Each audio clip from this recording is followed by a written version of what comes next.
News First, Newsline. Hello there, a very good morning and welcome to another edition of Newsline, coming to you live and direct from our News First studios here in Colombo. Of course, your usual host Farah Shaukat is out for the day. I'm Charlene Benedict and I will be sitting in for him today.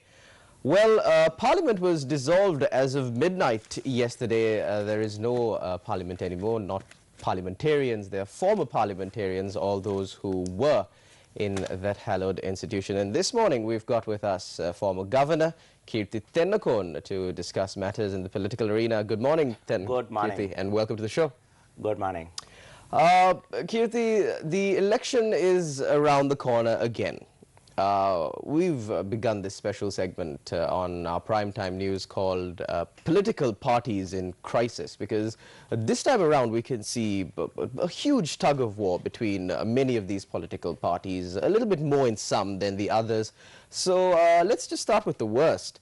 The United National Party, from holding government, the slump that they've gone through during the past 4 years, and are we seeing another repeat of the 2019 presidential election scenario?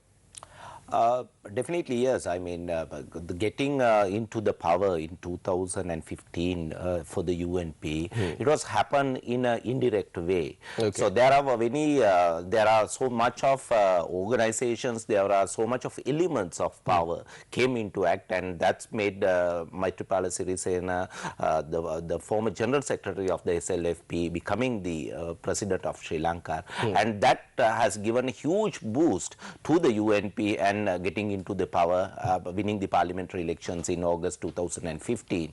That's, one can say, the UNP came into power from the back door in that sense, and UNP never had the winning spirit in 2015, and we are having the same crisis. This crisis was developing from 1999. Okay. And the first defeat when Ranil Wickremesinghe faced the presidential election and get defeated, and that's where all these UNP crisis started. From that point, from the people like Sirisena Kure, the former General Secretary of the party, discussed this issue in a very detailed manner, and the first group of the UNP parliamentarians left the UNP and joining the opposition, or they went away from the political arena, and that same trend continues for last 2 decades for sure, and we are seeing an extension of that crisis at the moment, and that crisis has never been much bigger than today itself, as the UNP, part of the UNP has had a meeting, and almost 40% of the UNPers did not appear, the parliamentarians did not appear on the stage yesterday for the joint coalition, Samagi Balavege. So that itself says the story. UNP is much divided, and anyone can see it, and if they are not sorting this out, I think definitely we might experience the weakest opposition ever happen with the Sri Lankan parliament with this crisis. Well, there was unity in the United National Party, or at least a purported unity, when they ran for the presidential election. Definitely, yes. And that was in November. It's been about 3 months since then. Yeah. And the United National Party has still not been able to sort things out. No, when Mr. Sajith Premadasa was introduced as the presidential candidate, the unity came on. The people, the UNPers, the people who left the party supported him in a way. But thereafter, I mean, when the middle of the campaign, we saw that swimming here and there, and so much of other elements coming into the election campaigning and all that. Just after the defeat of the presidential election, all these factors once again divided and putting the blame on each other. We saw that, and the party was never organized for parliamentary election. All these segments, all these power blocks were talking about something, putting blame on the others, and there was no real capacity behind anyone to utilize this party and get into the winning streak, or at least to be a formidable opposition for that matter. So I think, I mean, this crisis should not continue for the sake of the democracy, because whatever happens at the end of the day, we need a real good opposition at least. So if that scenario is not happening, we are definitely having a crisis. In the other hand, to be fair to the Sajid and his supporters and his team, I mean, they had enough of this, and if they decided to go alone, even dropping the UNP, the banner and Sirikota and all that, I mean, still they can make an impact, and the things they have highlighted, the things they have flagged during the last decade or so, they are having their own chance, and they must go like that. There's no other option, because keep on fighting inside a party for 2 decades, I don't think that is not going to do any good, and that's what we are experiencing at this moment. Well, looking back at the history of the clashes within the United National Party, like you said, for over 2 decades, there were many purported attempts, people acting as if they're attempting to reform the party, reform the constitution. There were so many reports. There was the Ruan Vijayawardena report. There were many reports that were formulated on the reforming of the United National Party. And now again, the leader of the... To be specific, there are 7 attempts to reform this party, to deal with the leadership, and to do something I'll say the authoritarian way of increased democracy for that matter, which has not materialized.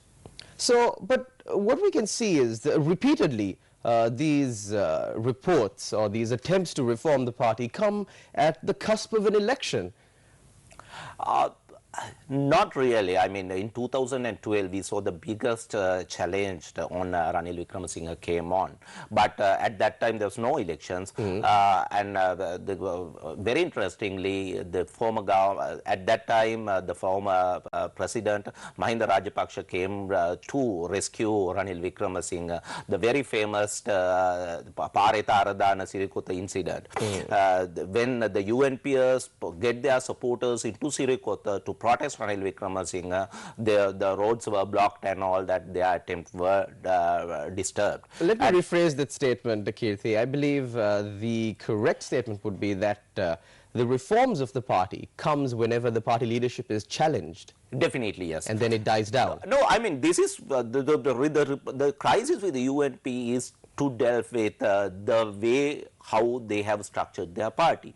The working committee is having the ultimate authority on deciding on the final decisions, or the National Executive Committee, which has not meeting so many times. The executive powers of the UNP, according to the Constitution, vested with the National Executive Committee. The main decisions, the policy decisions, were taken at that particular board, not at the working committee. But here, practically, that National Executive Committee has not been performing in the manner which it should be.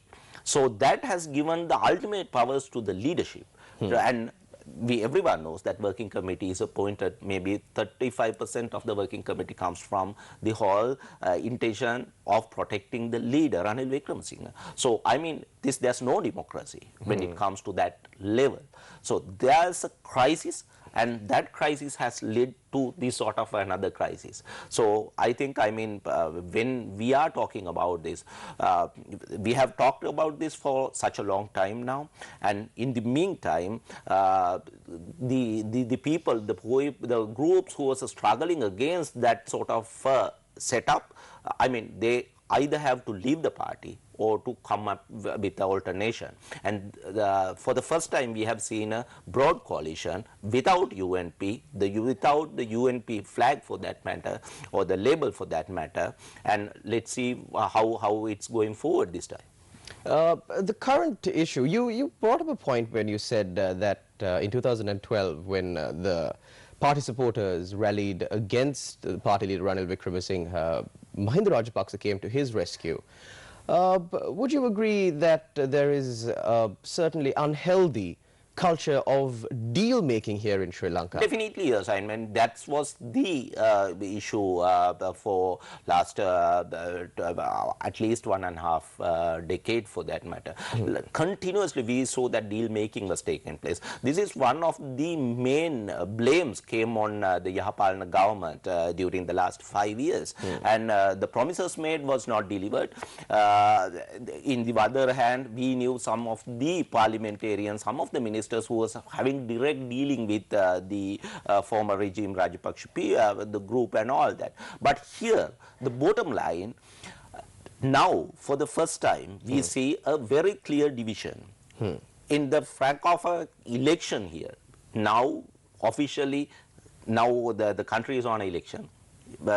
From yesterday midnight, and within no time they have to select their candidates and go for the vote. The election, I mean, we are having a very strong government here in one hand, led by Gotabaya Rajapaksa, and there's a huge party structure, to be fair to Basil Rajapaksa, which he has capable of building and which he has already built. And they are working on their district levels. They have selected their campaign, strongest campaigners, strongest candidate for that matter, and they are heading towards to the 2/3.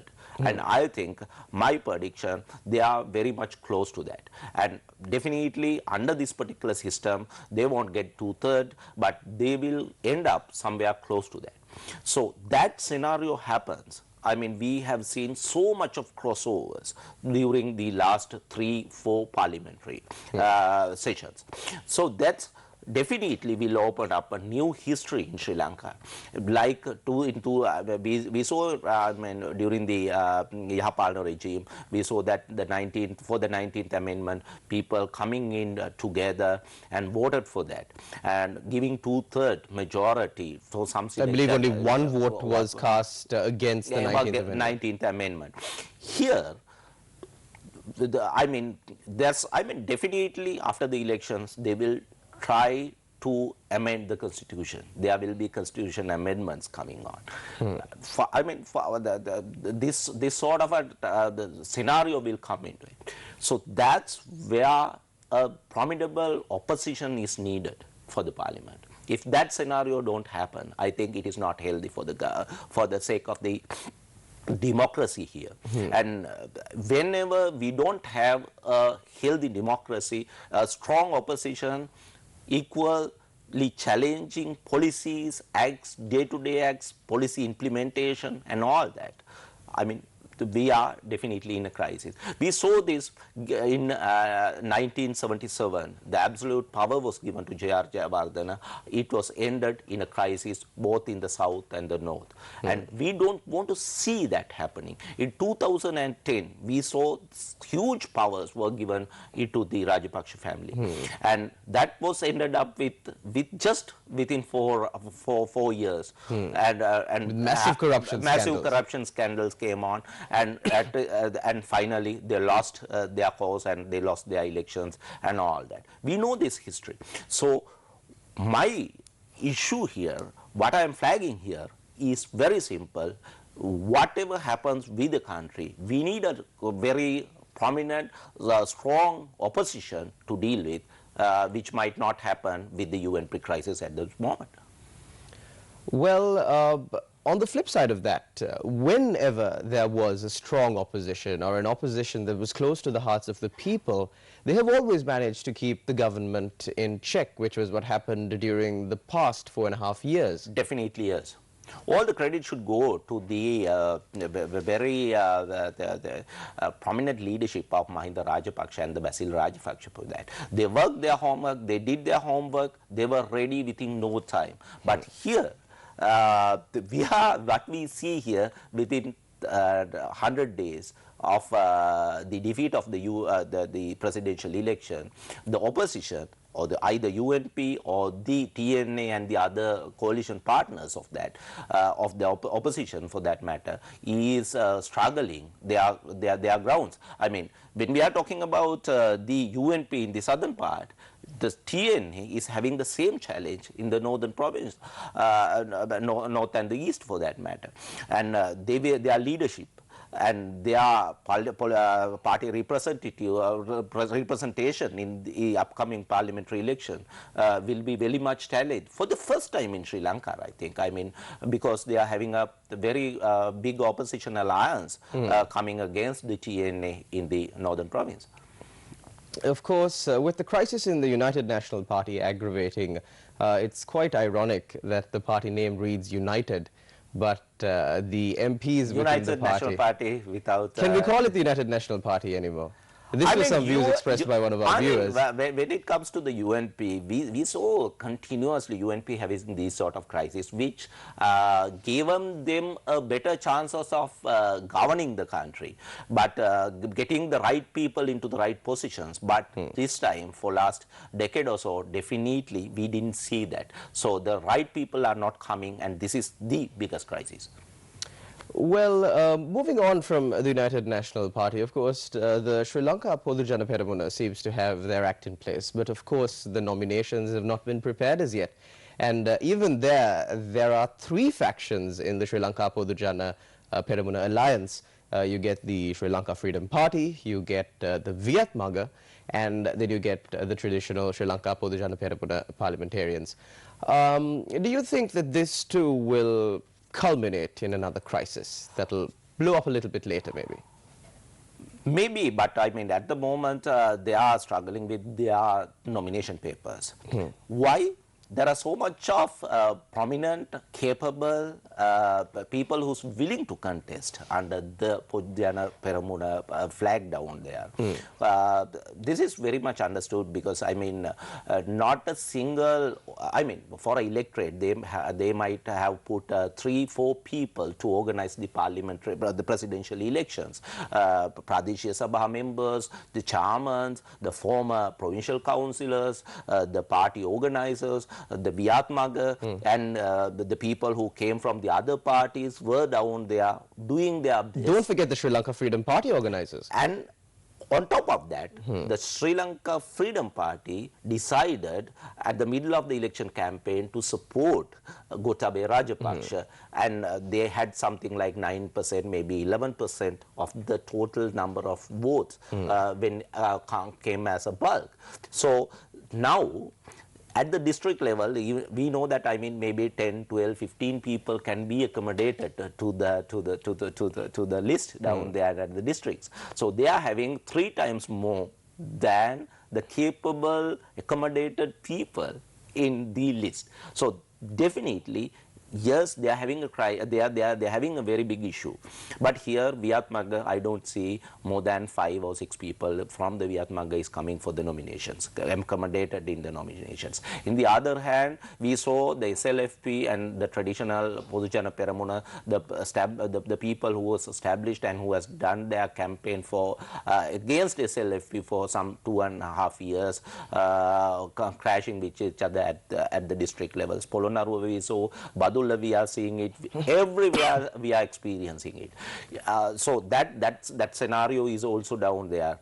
But here, the nominations will come to the people who can attract more votes. To the cake will be much bigger. So that's that is the plus point for them, which might lead much closer to the 2/3 at least. If it is, I mean, we know that no party has gone beyond 130 in the parliamentary elections, but here, if the UNP crisis continues like this, and the TNA is having a crisis with that, at least the SLFP support for the Podujana Peramuna will ensure at least 2-3 seats in the north and the east for that matter. Don't forget the fact that even in the local councils, the SLFP did very well in the north and the eastern provincials when comparing to the other parts of the country. So that within all these issues and all these factors, I think there is a better chance the Podujana Peramuna will go into a better position than whatever the parliamentary election we had earlier in power. But wouldn't it be the same faces, like you said, people from Vietmaga, they weren't in parliament before, so there are, what, 5, 6 new faces. Yes. Other than that, it's just going to be the same old thing just repeating itself. This is something I think Podujan Peramuna is struggling for such a long time. The people who did politics and the people who had some baggages behind them has to deal with. But here there's no other way of dealing it. So there are people who is having the allegations of corruption and all that. And when it comes to some of the districts, they don't have the prominent candidates. For example, in Colombo, we don't see when UNP is filing candidates like Iran Vikramaratne, Harsha De Silva, Ravi Karunanaike and all that, Champika Ranawaka in one hand. What are the people they are filing? The Podujan Peramuna is filing from the Colombo district. I mean, so that's don't forget the fact that there's a huge demand for the educated professional people who's reaching to the people. I'm not talking just about these the educational qualifications or the what is the job they are having or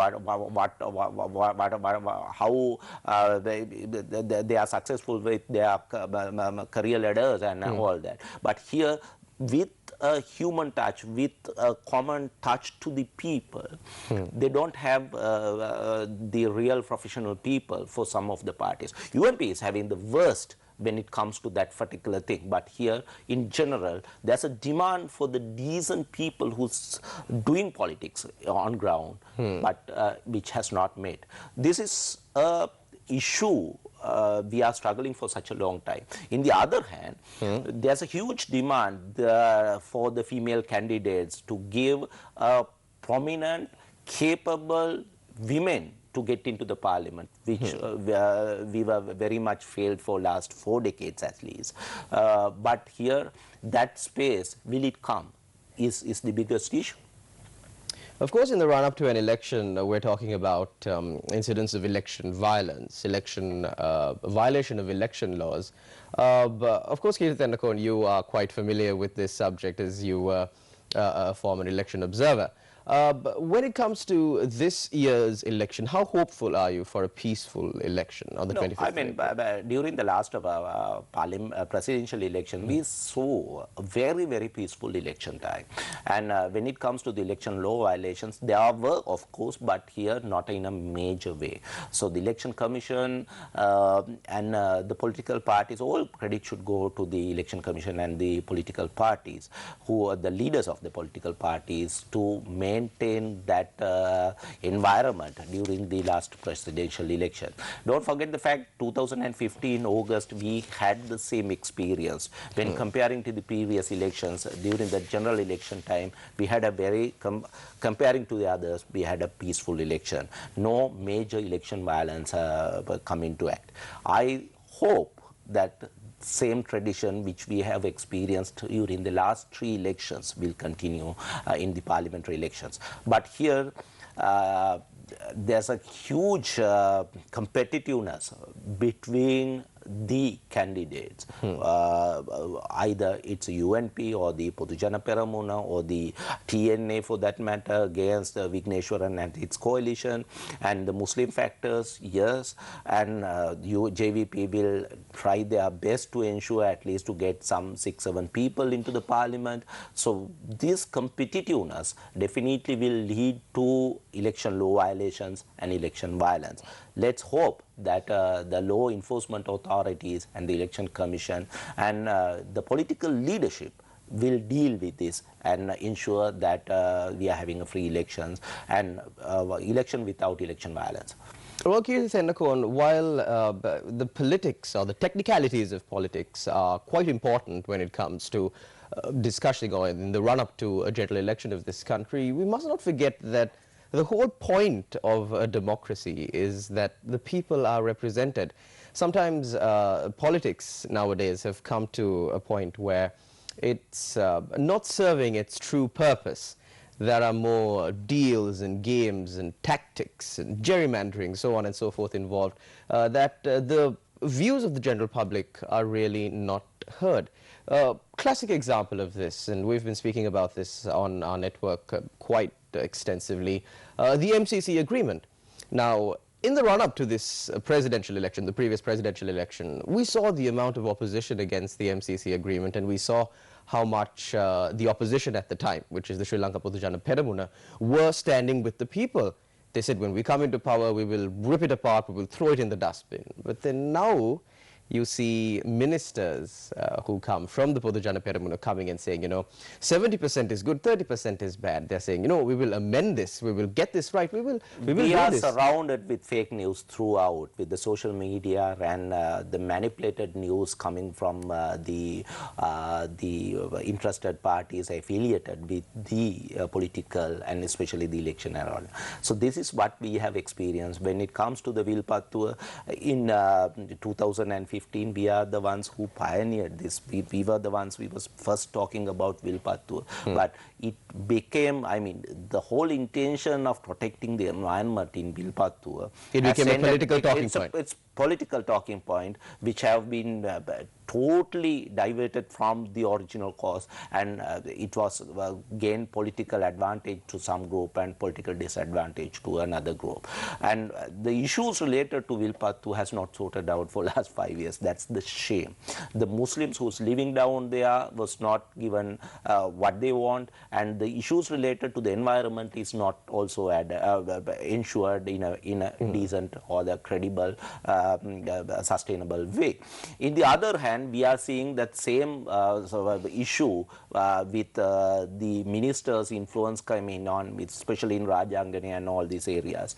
We see some land was allocated, and issues related to the environment is affecting the whole country. Sand mining and all that, especially what is happening in the Ulapiti area these days, Trincomalee and Kanthalli. We can name all these areas. So what I am saying here, yes, it has become a stage for the fake news, and now the people created so much of issues to ensure that they are gaining power, and it is not as long as the people, the authorities, relevant political parties, the forces, anti-forces for that matter, opposition, government, if they are not dealing with the scientific analysis of this, I think we are having a definite crisis. This is not the way we should deal with the issue. Making lies and making a bigger lie to come back with the political opponent will not do any good for the country. And moreover, we don't have policies to ensure that. So this is the issue. We are having, what are the issues what we are having? We are having issues related to the agriculture. We are having issues related to the education, health, roads, safety, transportation, so much on. But here, we are dealing with fake news to get a political advantage, which